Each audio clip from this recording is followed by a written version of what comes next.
Subscribe to Infidelity Tales Lab. Now, let's begin.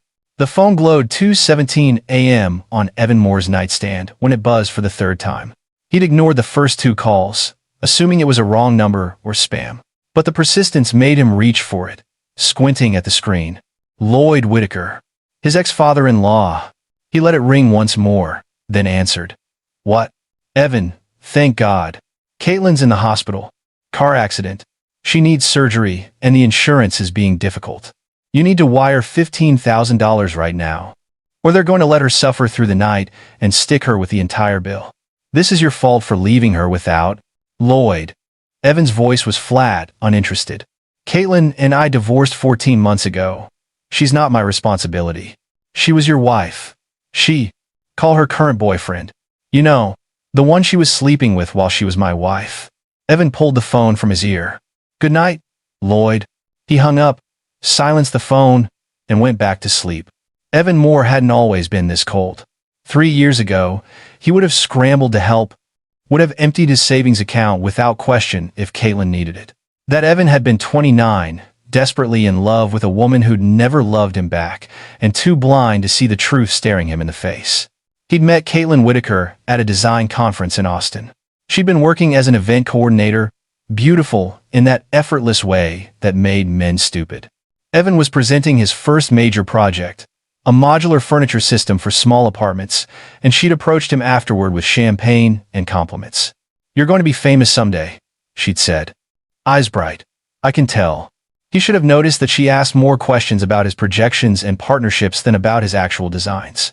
Should have noticed how her interest peaked when he mentioned the seed funding he'd just secured. But Evan had grown up poor in Bakersfield, the son of a mechanic and a grocery store clerk. He'd worked his way through state school on scholarships and part-time jobs. When a woman like Caitlin Whitaker, daughter of Ridgemont City Council member Lloyd Whitaker, showed interest, he'd been too stunned to think critically. They married 8 months later. Her father had barely concealed his contempt at the wedding. You're a hard worker, Evan. I'll give you that, Lloyd had said during his toast, making it sound like an insult, but Caitlin's accustomed to a certain lifestyle. I hope you can provide it. For 3 years, Evan had tried. He poured every dollar into their house in the Whitaker-approved neighborhood. He'd worked 16-hour days, building his design firm from nothing. And Caitlin had complained that he was never home, that he didn't take her on enough trips, that her friends' husbands bought them nicer things. He discovered the affair by accident. A notification on her tablet. While she was in the shower, a message from Kurt that contained explicit details about what they'd done the night Evan thought she was at her mother's. Kurt Beltran. Evan had met him at one of the Whitakers' parties. A trust fund kid who'd burned through 2 businesses and still drove a Range Rover because his family kept bailing him out. When Evan confronted Caitlin, she hadn't even had the decency to cry. What did you expect? She'd said. You're never here. Kurt actually pays attention to me. The divorce had been brutal. Caitlin's family had connections, and she'd used them. She told everyone Evan had been emotionally abusive. The term was vague enough to avoid litigation, but specific enough to poison every relationship he had in Ridgemont. His clients dried up, friends stopped calling. Even his landlord suddenly needed the space for family. Evan had walked away with his tools, his laptop, and $8,000 to his name. He'd moved to Denver, started over, and spent 14 months rebuilding everything he'd lost. Now, his firm, Moore Industrial Design, had 12 employees and contracts with 3 major furniture manufacturers. His modular systems were being installed in apartments across the country. He bought a house, a small craftsman bungalow that he'd renovated himself, and filled it with his own designs. He didn't think about Caitlin much anymore. When he did, he felt nothing but a distant gratitude that he'd escaped before she'd taken everything. The call from the police came at 7:43 a.m. Mr. Moore? This is Detective Truman Rollins with the Ridgemont Police Department. We need to speak with you regarding an incident last night involving Caitlin Whitaker. Evan sat up straighter, coffee mug pausing halfway to his lips. What kind of incident? There was a vehicle accident. Miss Whitaker was injured. The driver fled the scene, and we're trying to establish a timeline. Your name came up during our initial interviews. My name? I've been in Denver for over a year. I had nothing to do with any accident. Yes, sir. That's why we're calling. We'd like to verify your whereabouts last night between 11 p.m. and 2 a.m. It's routine. Evan felt something cold settle in his stomach. Detective, what exactly are you suggesting? A pause. Mr. Beltran, who was driving the vehicle, has made some claims about threatening messages and harassment. We need to rule you out. Of course. Kurt had crashed the car, fled like the coward he was, and was now trying to blame Evan somehow. It was so predictable, it almost made him laugh. I was at home in Denver. Alone. All night, Evan said. My security system will confirm that I didn't leave. My phone records will show I received a call from Lloyd Whitaker at 2:17 a.m., which I answered from my home. I hadn't spoken to any of these people in months before that call. Would you be willing to share that documentation? Absolutely. I'll send it to you today. And detective? Whatever Kurt Beltran told you, I'd suggest verifying it carefully. The man has a history of avoiding responsibility. After he hung up, Evan sat in his kitchen for a long time, watching the morning light creep across his reclaimed wood table. He'd thought he was free of them. But the Whitakers, it seemed, weren't done dragging him into their dysfunction. His phone buzzed. A text from Jules Maxwell, his best friend since their freshman year at Cal State. Saw Ridgemont PD tried to call you. Everything okay? Jules worked as an investigative journalist for a regional outlet. He'd been the one person who'd stuck by Evan during the divorce, even when it cost him access to Lloyd Whitaker's political circle. Evan typed back. Kurt crashed his car with Caitlin in it. Fled the scene, now claiming I somehow threatened him. Jules' response came immediately. The audacity. Want me to dig? Evan considered it. The smart thing would be to provide his alibi. Let the police sort it out and go back to his life. The Whitakers weren't his problem anymore. But something about Lloyd's call nagged at him. The way he demanded money so quickly. The way he'd immediately tried to make it Evan's responsibility. They weren't just covering for a car accident. They were covering for something bigger. He typed, yes. Quietly for now. Something feels wrong. Deanna Perry was waiting when Evan arrived at the office. Blueprints spread across the conference table. The Hendricks account called, she said without looking up. They want to move up the delivery timeline by 2 weeks. I told them we'd discuss it. Evan set his bag down, studying her. Deanna had been with the firm for 8 months, recruited from a competitor that didn't appreciate her talent. She was brilliant, her modular shelving system had won an industry award, and she didn't tolerate incompetence. He respected that. We can't move up by 2 weeks, he said. The manufacturers need lead time. I know, but I ran the numbers. And if we shift the Chen project to Phase 2 production, we can free up the priority slot. She finally looked at him. Dark eyes sharp. Rough morning? You look like you didn't sleep. My ex-wife's boyfriend crashed his car and fled the scene. Now, he's telling police I threatened him. Deanna's eyebrows rose. The ex-wife from the I'm never getting married again speech you gave at the company dinner. That's the one. And you threatening anyone is believable because? It's not. That's the point. The Whitakers have spent years making me out to be some kind of villain. This is just the latest chapter. Deanna was quiet for a moment. My sister had an ex like that. Made her life hell for years after the divorce. Restraining orders, custody battles, the works. She gathered her blueprints. Some people can't stand losing, especially when they know they're wrong. They'd rather burn everything down than admit it.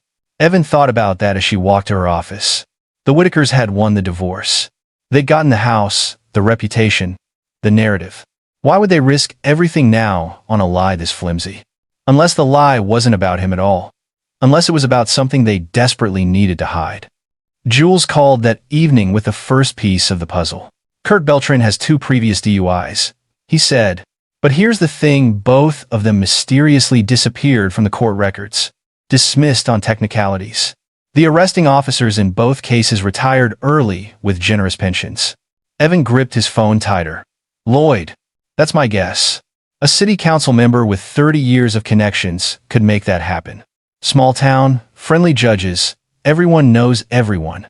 And last night, Kurt was at a fundraiser for the mayor's re-election campaign. Open bar. Multiple witnesses saw him drinking heavily. He left around 11:30 with Caitlin. An hour later, their car hit a tree on Miller Road. Kurt fled on foot. A passing driver found Caitlin unconscious. How bad? Broken arm, concussion, some internal bruising. She'll recover. But here's what's interesting. The hospital reported her blood alcohol level at 0.04. Kurt's would have been much higher. If they can find him and test him, he's looking at his third DUI, plus fleeing the scene, plus leaving an injured person. That's felony territory. Evan processed this. So Lloyd calls me at 2 a.m. demanding money for hospital bills. But that's not really what he needs the money for, is it? No. My source at the hospital says the bills are being handled by insurance. Lloyd's panicking about something else. Like keeping Kurt from being caught before his blood alcohol drops. Exactly.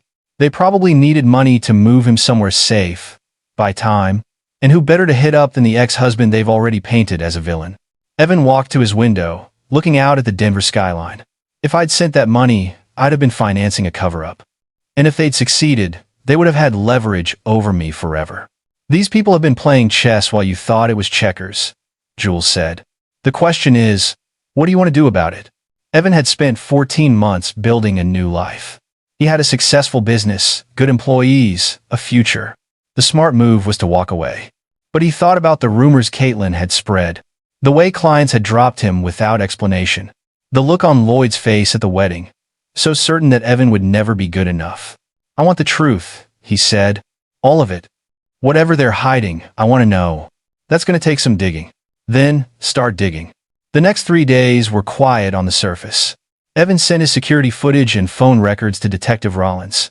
The detective confirmed his alibi was solid, but mentioned that the investigation was ongoing and he might be contacted again. Meanwhile, Jules was working his contacts.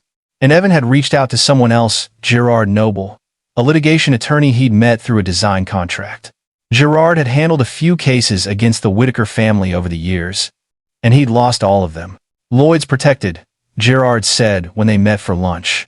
He's got connections in the court system, the police, the county board. Anyone who challenges him gets buried in legal fees or has their reputation destroyed. Like me, Evan said. Gerard nodded, sympathy in his eyes. I wanted to take your case during the divorce, but you couldn't afford a real fight. And honestly, even if you could have, Lloyd would have made it ugly. He's vindictive when he's threatened. What if I had evidence he's been covering up crimes? Gerard set down his fork. What kind of evidence? Kurt Beltran's DUIs. At least 2 that were dismissed under suspicious circumstances, and now possibly a third, with fleeing the scene of an accident. That would be obstruction of justice, potentially corruption. Gerard leaned back. But evidence is key. Without documentation, official records, witness statements, money trails, it's just speculation. Jules is working on it. The journalist? Gerard's expression shifted to something more engaged. If this goes public, Lloyd loses his protection. His connections only work if they stay hidden. The moment it's in the press, everyone distances themselves. Evan smiled grimly. That's what I'm counting on. Kurt Beltran was found 4 days after the accident, hiding at his cousin's lake house in Montana. He was extradited back to Ridgemont, and his blood alcohol results were, of course, inconclusive by then. But the charges were serious enough that he was denied bail pending a hearing. Evan learned about it from Jules, who called with barely contained excitement. They arrested him. But here's where it gets interesting. Kurt's trying to cut a deal. He's offering to testify about the previous cover-ups in exchange for reduced charges. He's turning on Lloyd? Kurt's not stupid. He knows he's facing serious time, and Lloyd can't protect him anymore. The story's already leaked to the press. A junior reporter at my outlet picked it up. Lloyd's political opponents are circling. Evan felt something loosen in his chest. Not satisfaction, not yet, but the beginning of vindication. What about Caitlin? That's where it gets complicated. She was in the car, but she wasn't driving. Technically, she's a victim. But if she knew about the previous cover-ups, if she helped conceal Kurt's DUIs, that changes things. She knew. Evan was certain of it. Caitlin had always known everything about the men in her life. She cataloged their weaknesses, their secrets, their usefulness. She just didn't think it mattered. Jules was quiet for a moment. There's something else. When I was digging through the old court records, I found the transcripts from your divorce.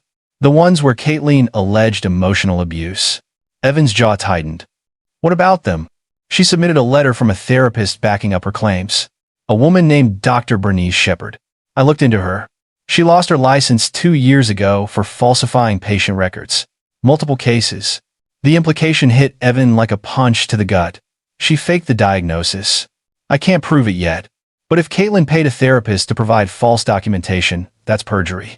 Your divorce settlement could be challenged. Evan sat heavily on his couch. For 14 months, he'd accepted his losses. Told himself the material things didn't matter. That starting over was a gift.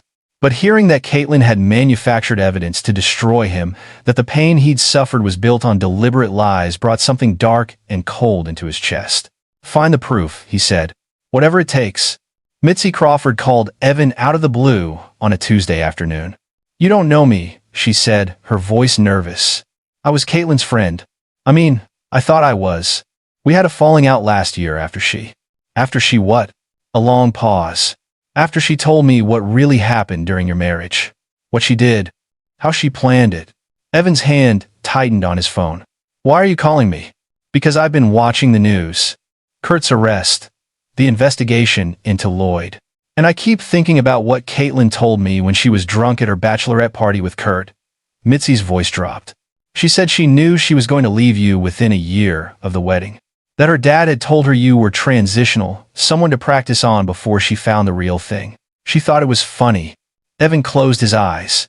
He'd known, on some level, that the marriage had been a mistake from the start, but hearing it confirmed as a deliberate strategy was something else entirely. Why didn't you tell anyone before? Because I was scared. Lloyd Whitaker destroyed the last person who tried to speak against his family.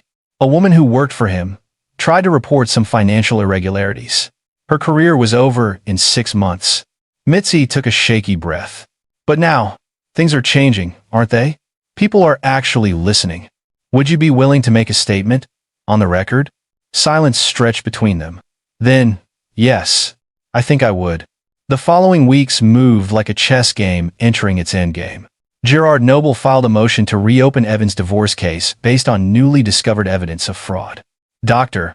Bernice Shepard, facing renewed scrutiny, admitted under threat of additional charges that Caitlin had paid her $3,000 to fabricate the emotional abuse assessment. Jules published a comprehensive investigative piece detailing Lloyd Whitaker's 3 decades of corruption. The covered-up DUIs, the buried complaints, the early retirements of inconvenient officials. The story was picked up by national outlets within hours. Lloyd resigned from the city council for health reasons the same day. Kurt Beltran, desperate to avoid maximum sentencing, provided testimony confirming everything. He admitted that Lloyd had personally arranged for his previous DUIs to disappear and that Caitlin had been present for at least one of those conversations. Caitlin was charged as an accessory to obstruction of justice.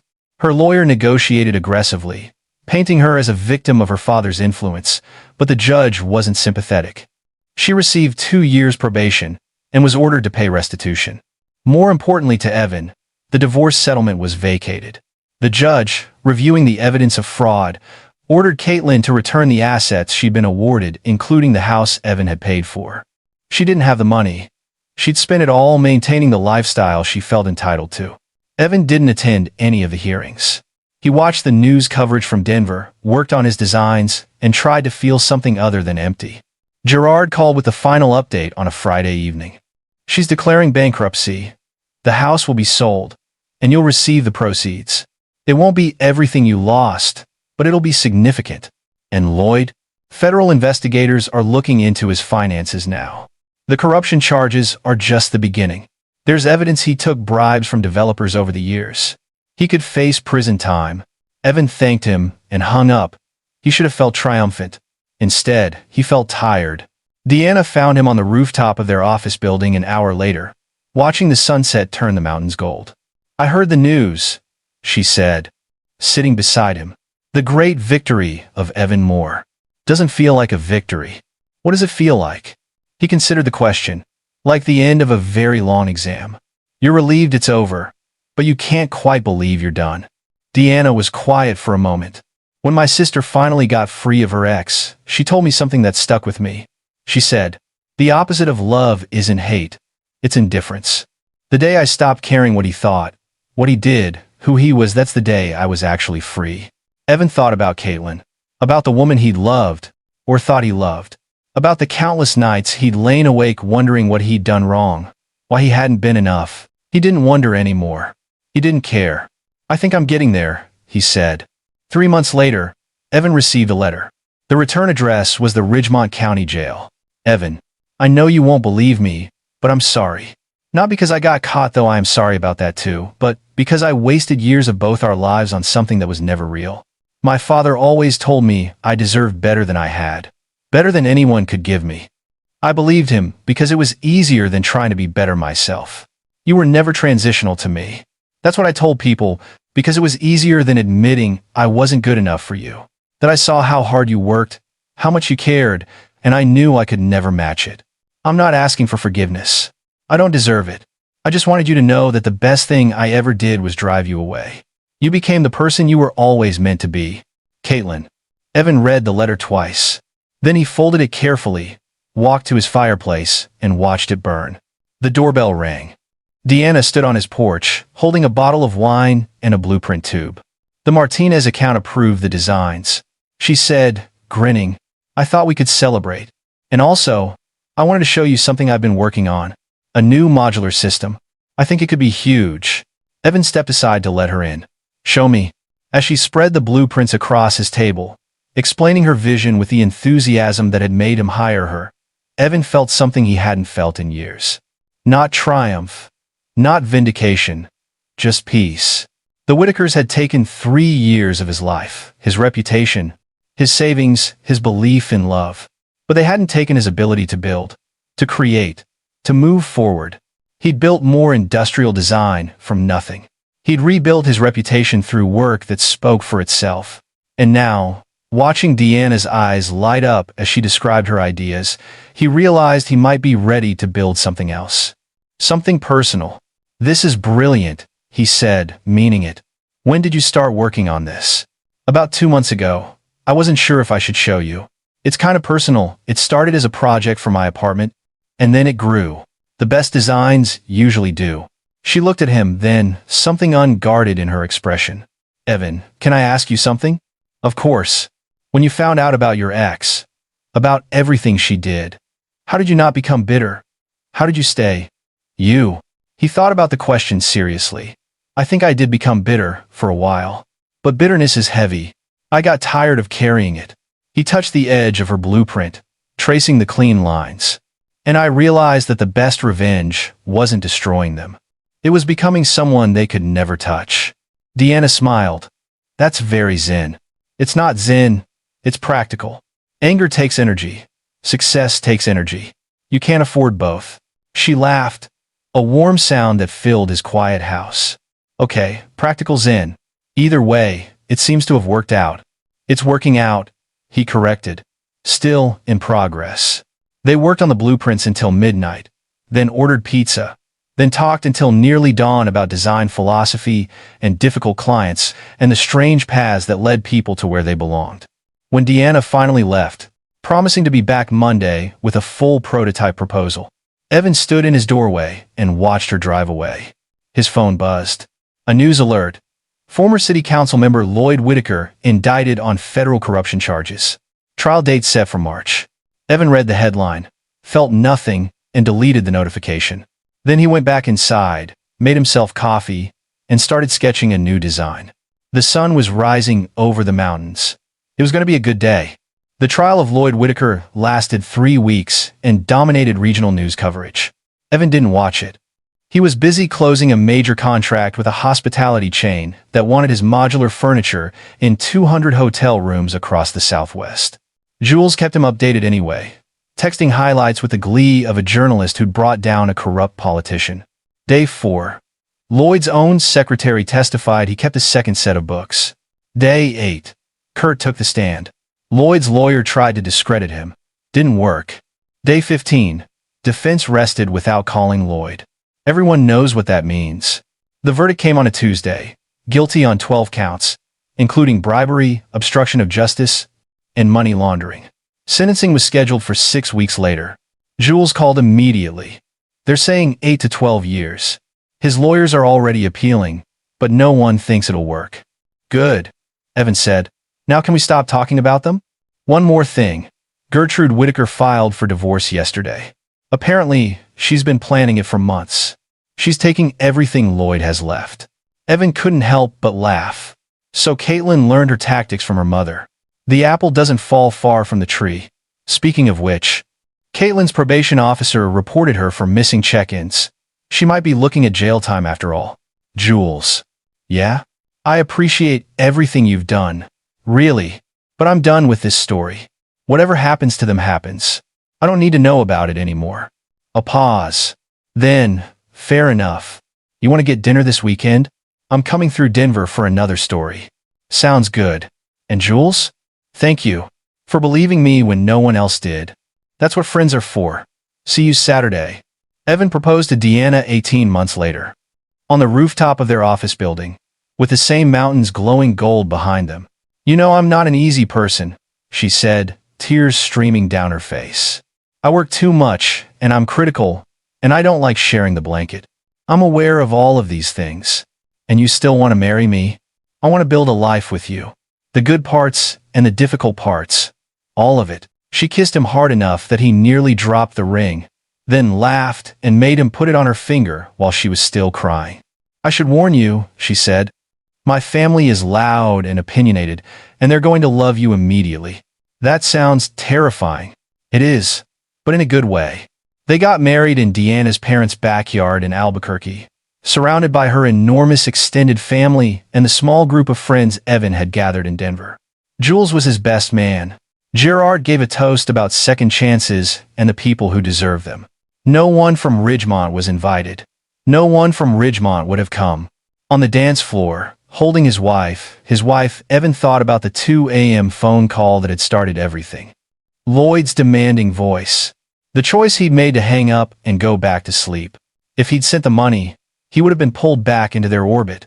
Would have spent more years trying to appease people who would never respect him. Would have missed this moment, this woman, this life. The best decision he'd ever made was refusing to be responsible for people who had never taken responsibility for themselves. What are you thinking about? Deanna asked. How lucky I am. She raised an eyebrow. That's very unlike you. Usually you're thinking about load-bearing structures or tensile strength. I contain multitudes. She laughed and pulled him closer. I know you do. That's why I married you. 5 years later, Morperry Design was one of the leading furniture design firms in the country. Their modular systems had been featured in architecture magazines and installed in thousands of homes. They'd won awards, hired more designers, opened a second office in Austin. Evan was reviewing quarterly reports when his assistant knocked on his door. There's a woman here to see you. She says she knows you from Ridgemont. Caitlin Whitaker? Evan's hand stilled on the page. Did she say what she wants? She said she just wants to talk. 5 minutes. He could have said no. Should have. Probably. But curiosity won out. Send her in. Caitlin looked different. Older, certainly they all were, but there was something else. Something diminished. The glossy confidence that had once made her so magnetic was gone, replaced by something tired and uncertain. Evan. She stood in his doorway, hands twisting together. Thank you for seeing me. 5 minutes. She sat across from him, and he noticed the cheap fabric of her jacket, the scuffed shoes. Prison hadn't been kind, and neither had the years since. I don't know why I came, she admitted. I was in Denver for a job interview, and I saw your building, and She trailed off. I wanted to see what you'd built. It's impressive, Evan said neutrally. Is that what you wanted me to say? No. I wanted to. She stopped, started again. I spent a lot of time in therapy. Real therapy, not the fake kind I used against you. I had to face some things about myself. About who I was. And I was terrible. To you. To everyone. I used people. Because I was taught that's what people were for. My father used people. My mother used people. I never learned any other way to be. Evan watched her without sympathy or anger. Just observation. Is this an apology? No. I apologized in that letter. I don't know what this is. Closure. Maybe. She met his eyes for the first time. I saw the pictures from your wedding. You looked happy. Actually happy. Not the kind of happy you were with me which wasn't happy at all, I realize now. I am happy. Good. That's good. She stood, smoothing her cheap jacket. I should go. I'm sorry for taking your time. She was almost to the door when Evan spoke. Caitlin. She turned. The person you were, the person you chose to be, caused real damage. To me, to others. You don't get to fix that by saying sorry, or by going to therapy, or by showing up at my office looking sad. She flinched, but didn't argue. But the person you could become, that's still up to you. Every day, you get to choose who you're going to be. I hope you start making better choices. She nodded, something glistening in her eyes. Thank you, Evan. And then she was gone. Deanna appeared in his doorway a moment later. Was that who I think it was? Yeah. Are you okay? Evan considered the question. Caitlin had once had the power to destroy him, had actually done so, temporarily. Now she was a stranger in a cheap jacket, looking for something he couldn't give her. I'm fine, he said, and meant it. How's the Henderson prototype coming? Deanna smiled, knowing better than to push. It's coming. We need your eyes on the joint mechanism. Let's go look at it. He followed her down the hall to the workshop, leaving Caitlin Whitaker in the past, where she belonged. That night, Evan sat on his porch with his 2-year-old daughter sleeping against his chest. Deanna was inside, finishing up emails, and the neighborhood was quiet. His phone buzzed. A text from Jules. Heard Lloyd died in prison last week. Natural causes. Thought you'd want to know. Evan read the message, felt a momentary blip of something not quite satisfaction, not quite sadness, and then typed back. Thanks for telling me. He put the phone away and looked down at his daughter. She had Deanna's eyes and his stubborn chin, and she was absolutely perfect. You know what, Maya? He murmured. The world is going to try to knock you down sometimes. People are going to hurt you, disappoint you, try to make you feel small. But here's the secret. You get to decide who you are. Not them, you. Maya stirred, made a small sound, and settled back into sleep. Evan held her closer and watched the stars come out over the mountains. The boy from Bakersfield, the son of a mechanic and a grocery clerk, the man who'd lost everything and built it back better, he was exactly where he was supposed to be. And the people who'd tried to break him were exactly where they deserved to be too. That was enough. That was everything. And there you have it. Another story comes to an end. What did you think? I'd love to hear your thoughts in the comments below. If you enjoy this story, consider joining our community by subscribing. It means the world to us. For more stories like this one, check out the recommended videos on screen. And I'll see you there.